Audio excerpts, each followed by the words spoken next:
So students, let's continue with our chapter number 13, our environment, and in this session we are going to discuss about types of environmental components. So let's start with this session. Alright my dear students, so we have already discussed about ecosystem, right? What is ecosystem हमने पढ़ा था ना, recall करिए. हमारा जो ecosystem होता है वो वही किस किस से मिलकर बना होता है. एक पार्ट होता है हमारे इकोसिस्टम का लिविंग पार्ट, जिसमें सारे लिविंग ऑर्गेनिजम्स होते हैं. हमने पढ़ा था ना, एनिमल्स, हम ह्यूमन बीइंग्स, माइक्रो ऑर्गेनिजम्स, ये सब मिलकर क्या बनाते हैं, जो हमारा इकोसिस्टम है उसका लिविंग पार्ट कंस्टिट्यूट करते हैं. And on the other hand जो हमारा इकोसिस्टम होता है उसमें बहुत सारे नॉन लिविंग पार्ट भी होते हैं. कौन कौन से हमने पढ़े थे? हमारा जो एयर है, एटमॉस्फेयर हमारे अराउंड प्रेजेंट है, तरह तरह की वाटर बॉडीज जो होती हैं, साथ ही साथ जो लैंड होती है, ये सब क्या बनाती हैं? ये भी इकोसिस्टम का एक पार्ट है. और ये living things, non living things मिलकर हमारा इकोसिस्टम कंप्राइज करती है. ये हमने बहुत अच्छे से डिस्कस कर लिया था, राइट? तो हम ये कह सकते हैं that the ecosystem is made up of two components. तो इजीली हम ये कह सकते हैं कि हमारा जो इकोसिस्टम है वो दो कंपोनेंट से मिलकर बना हुआ है. कौन कौन से? The first one is biotic components and the second one is abiotic components. कौन कौन से हो गए हमारे biotic components and abiotic components? अब स्टूडेंट्स देखिए, मैंने आपको बताया कि हमारा इकोसिस्टम तो लिविंग और नॉन लिविंग पार्ट से मिलकर बना हुआ है, राइट? हमारे इकोसिस्टम में कुछ लिविंग पार्ट्स भी हैं, कुछ नॉन लिविंग पार्ट्स भी हैं. तो ये बायोटिक एबायोटिक कहां से आ गया?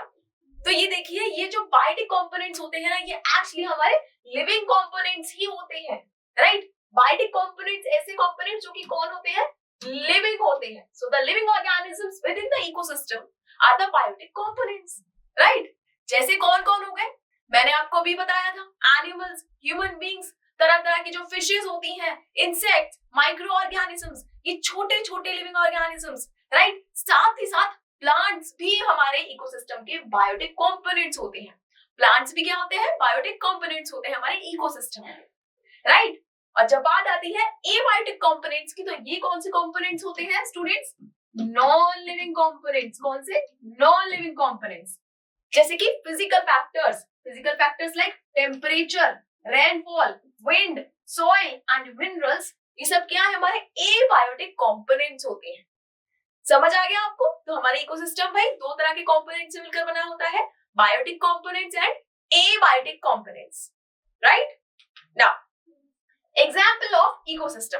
अब चलिए हम एक एग्जाम्पल पढ़ लेते हैं इकोसिस्टम का, और उस एग्जाम्पल में हम ये देखेंगे कि ये बायोटिक कंपोनेंट्स और एबायोटिक कंपोनेंट्स कैसे साथ में रहते हैं. तो हमारे पास यहाँ पर एक एग्जाम्पल है गार्डन का. गार्डन तो आपने देखा होगा ना, आपके घरों के आसपास तरह तरह के गार्डन्स तो प्रेजेंट होंगे. आप कभी कभी पिकनिक बनाने भी जाते होंगे गार्डन्स में, राइट? तो गार्डन में आप जाते हैं तो आप देखते होंगे तरह तरह की चीजों को. क्या क्या देखते हैं आप? आप खुद से एक पेपर एंड पेन लीजिए और नोट डाउन करिए कि क्या क्या देखते हैं आप गार्डन्स में. आप देखते होंगे तरह तरह के बर्ड्स वहां पर होते हैं, तरह तरह के प्लांट्स, राइट? Grasses, trees. हम ह्यूमन बीइंग्स भी वहां घूम रहे होते हैं. वहां पे कई बार आपको एनिमल्स भी देखने को मिलेंगे. कई बार आपको वहां पर पॉन्ड्स जो होते हैं उनमें फिशेस भी देखने को मिलेंगी, राइट? तो इस तरीके से आप बोल सकते हैं ना कि ये डिफरेंट डिफरेंट कंपोनेंट्स मिलकर एक गार्डन को बना रहे हैं. और एक गार्डन क्या है? हमारा इकोसिस्टम है. और यहाँ पर आपको कुछ लिविंग कंपोनेंट्स भी देखने को मिलेंगे और साथ ही साथ कुछ नॉन लिविंग कंपोनेंट्स भी देखने को मिलेंगे. मतलब बायोटिक कंपोनेंट्स भी देखने को मिलेंगे एंड एबायोटिक कंपोनेंट्स भी देखने को मिलेंगे. चलिए एक बार इस इकोसिस्टम को हम और डिटेल में पढ़ लेते हैं. सो इन अ garden different living organisms like grasses, trees, flowers and animals live, right? हम जब गार्डन में जाते हैं तो हम क्या देखते हैं? तरह तरह के आपको लिविंग ऑर्गेनिजम्स देखने को मिलते होंगे. मैंने जैसा कि आपको बताया, ग्रासेस, ट्रीज, साथ ही साथ बहुत सारे फ्लावरिंग प्लांट्स, राइट? अलग अलग तरह के फ्लावरिंग प्लांट्स, जैसे कि कौन कौन से हो सकते हैं? रोजेस, जैस्मिन, सनफ्लावर, इस तरह के प्लांट्स आपको देखने को मिलते होंगे. साथ ही साथ एनिमल्स भी देखने को मिलते होंगे, जैसे कि फ्रॉग्स, इंसेक्ट्स, बर्ड्स वहां पे आपको देखने को मिलती होंगी. और ये सब क्या है? हमारे ये लिविंग ऑर्गेनिजम्स है. मतलब ये हमारे गार्डन जो है, हमारा जो इकोसिस्टम है, इसके क्या है? बायोटिक कंपोनेंट्स है, राइट? और वहीं पर these living organisms interact with each other and their activities are influenced by abiotic factors like temperature, rainfall and soil. तो ये जो हमारे लिविंग ऑर्गेनिजम्स हैं, ये वहां उस एरिया के, उस गार्डन की, उस इकोसिस्टम के जो एबायोटिक फैक्टर्स हैं भाई उनके साथ इंटरेक्ट भी करते होंगे ना। और इन सारे लिविंग ऑर्गेनिजम्स की जो एक्टिविटीज होंगी वो किससे इन्फ्लुएंस होती होंगी, इन्हीं एबायोटिक फैक्टर से इन्फ्लुएंस होती होंगी। भाई वो गार्डन है, वहां पर सॉइल भी प्रेजेंट होगी, वहां लैंड भी प्रेजेंट होगा, राइट, वहां पर रेनफॉल भी होती होगी, साथ ही साथ वहां का एक टेम्परेचर भी होगा।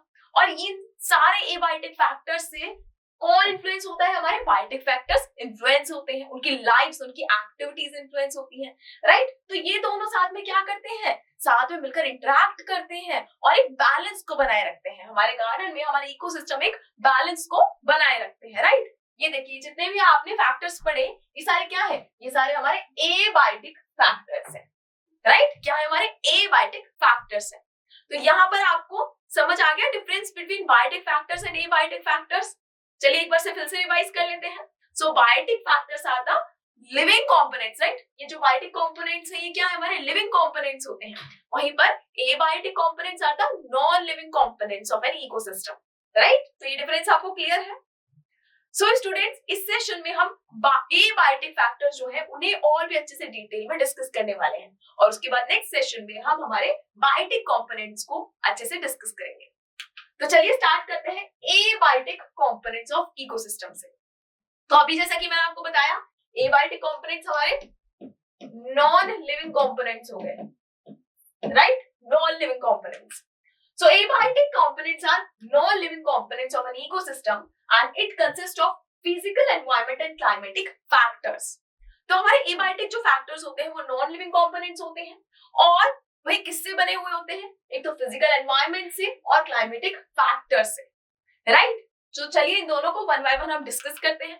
तो सबसे पहले हम बात करते हैं फिजिकल एनवायरनमेंट की। सो फिजिकल एनवायरनमेंट में आपकी सबसे पहले आते हैं edaphic factors. So, edaphic factors include soil texture, topography, soil water content and soil air composition. तो ये हमारे edaphic factors क्या होते हैं बताइए। These factors are related to the soil. जो हमारी soil होती है ना उससे related जो हमारे factors होते हैं वो हमारे edaphic factors होते हैं।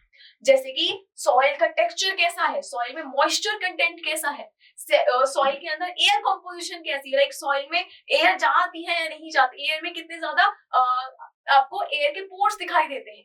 तो ये हो गए हमारे एडेफिक फैक्टर्स। ये क्या है, हमारे एबायोटिक फैक्टर्स होते हैं, राइट। फिर दूसरा, ये जो हमारे एडेफिक फैक्टर्स है it affects the ecosystems characteristics and structure. Ecosystem के कैरेक्टरिस्टिक्स और स्ट्रक्चर को अफेक्ट करते हैं। कैसे सॉइल एक इकोसिस्टम के कैरेक्टरिस्टिक और स्ट्रक्चर को अफेक्ट करेगी बताइए।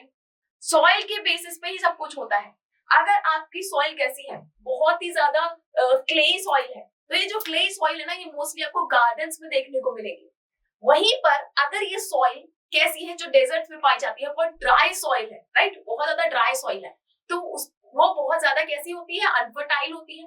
इनफर्टाइल सॉइल होने की वजह से उसमें जो हमारे प्लांट्स वगैरह है वो अच्छे से ग्रो नहीं कर पाते एंड ज्यादा क्या होती है, बहुत ज्यादा ड्राई होती है, एक्सट्रीमली ड्राई होती है। इस वजह से क्या होता है, उसमें जो प्लांट्स है वो लग नहीं पाते हैं, उनको मॉइस्चर नहीं मिलता है, तो उस एरिया में ज्यादा आपको प्लांट्स देखने को नहीं मिलते और क्या बनते हैं, हमारे डेजर्ट्स बनते हैं। क्या बनते हैं, हमारे डेजर्ट्स बनते हैं, राइट। तो इस तरीके से सॉइल जो है वो भी एक इकोसिस्टम के कैरेक्टरिस्टिक्स को डिफाइन करती है, राइट। अब आगे देखिए हमारे दूसरे तरह के हमारे फिजिकल एनवायरनमेंट में क्या आता है, इनऑर्गेनिक सब्सटेंसेस आते हैं। Inorganic substances such as carbon dioxide, nitrogen, oxygen, water, phosphorus, sodium, potassium, calcium, ये क्या है, तरह तरह के एलिमेंट्स, ये क्या बनाते हैं, हमारे इनऑर्गेनिक सब्सटेंसेस होते हैं जो हमारे इकोसिस्टम में प्रेजेंट होते हैं। और ये क्या है, हमारे नॉन लिविंग कंपोनेंट्स है इकोसिस्टम के, राइट। तो ये क्या हो गए, हमारे एबायोटिक कंपोनेंट्स हो गए। उसी तरीके से it plays an essential role in material cycling within the ecosystem. और ये जो इनऑर्गेनिक सब्सटेंसेस होते हैं ये बहुत इंपॉर्टेंट होता है इकोसिस्टम के लिए। क्यों? क्योंकि ये मटेरियल रिसाइकलिंग का काम करते हैं। किसका काम करते हैं? मटेरियल रिसाइकलिंग का काम। समझ आ गया? अब नेक्स्ट देख लीजिए, ऑर्गेनिक कंपाउंड्स भी पार्ट होते हैं हमारे एबायोटिक किसके, एबायोटिक कंपोनेंट्स के, जैसे कि proteins, carbohydrates and lipids. These are the organic components. It forms the basis of living organisms and serves as a bridge between abiotic and biotic components. तो यहाँ पर देखिए बहुत इंटरेस्टिंग आप फैक्ट देखने को आपको मिलेगा। ये जो ऑर्गेनिक कंपोनेंट्स होते तो ये एबायोटिक कंपोनेंट्स हैं, बट ये क्या बनाते हैं? They form basis of living organisms और एक ब्रिज की तरह सर्व करते हैं between abiotic and biotic components. तो ये हमारे क्या हो गए? Organic components. अब हम आ जाते हैं दूसरे टाइप के हमारे abiotic components, those are climatic factors. So it consist of sunlight, temperature, pressure, humidity, moisture and rainfall।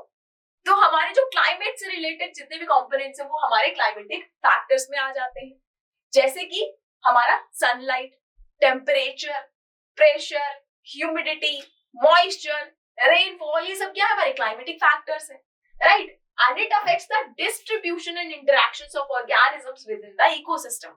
और ये क्लाइमेटिक फैक्टर्स क्या डिसाइड करते हैं? ये क्या अफेक्ट करते हैं? Distribution and interactions of organisms within the ecosystem, कि एक इकोसिस्टम में किस तरीके से आपके जो एनिमल्स हैं वो किस तरीके से कहां पर रहेंगे, किस तरीके से उनका इंटरेक्शन होगा, ये सब हमारे क्लाइमेटिक फैक्टर्स डिसाइड करते हैं, अफेक्ट करते हैं, राइट? सो आई होप ये आपको बहुत अच्छे से समझ आ गया होगा। तो इस सेशन में हमने क्या डिस्कस किया स्टूडेंट्स? हमने डिस्कस किया about types of environmental components. तो हमने पढ़ा दो तरह के एनवायरमेंटल कंपोनेंट्स होते हैं, बायोटिक एंड एबायोटिक। उसके बाद हमने एबायोटिक कंपोनेंट्स को बहुत अच्छे से डिटेल में पढ़ा। हमने तरह तरह के एबायोटिक कंपोनेंट्स पढ़े। तो दो तरह के एबायोटिक कंपोनेंट्स होते हैं, एक तो होते हैं हमारे फिजिकल एंड दूसरे होते हैं हमारे क्लाइमेटिक फैक्टर्स। एक होते हैं फिजिकल एनवायरमेंटल कंपोनेंट्स और एक होते हैं हमारे कौन से? Climatic factors, right? हमने पढ़ा फिजिकल एनवायरमेंटल कंपोनेंट्स में हमारे क्या क्या आते हैं? हमारे आते हैं ऑर्गेनिक सब्सटेंसेस और इनऑर्गेनिक सब्सटेंसेस, और साथ ही साथ क्लाइमेटिक फैक्टर्स में हमने पढ़ा कि किस तरीके से sunlight, temperature, pressure, humidity, moisture, rainfall, ये सब हमारे जो ऑर्गेनिजम्स होते हैं एक इकोसिस्टम में, उनके इंटरेक्शन और डिस्ट्रीब्यूशन को अफेक्ट करते हैं, राइट? सो आई होप ये आपको बहुत अच्छे से क्लियर हो गया होगा स्टूडेंट्स। सो नेक्स्ट सेशन में हम क्या करने वाले हैं? बायोटिक कंपोनेंट्स को बहुत अच्छे से डिटेल में डिस्कस करने वाले हैं।